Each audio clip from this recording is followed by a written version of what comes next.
southeastern Washington until 5 p.m. Pacific Daylight Time. At 4:10 p.m. Pacific Daylight Time, a severe thunderstorm was located over Conway, Oregon, 21 miles northeast of Dayton, moving north at 10 miles per hour. Hazard, quarter-size hail. Source, radar indicated. Impact, damage to vehicles is expected. Locations impacted include Conway and Mayview.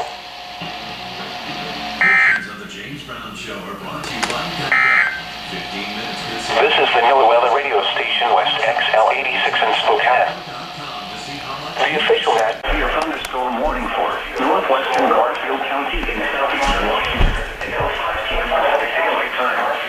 At 4:10 p.m. Pacific Daylight Time, a severe thunderstorm was located over Conway, Oregon, 21 miles northeast of Dayton, moving north at 10 miles per hour. Hazard, quarter-size hail. Source, radar indicated. Impact, damage to vehicles is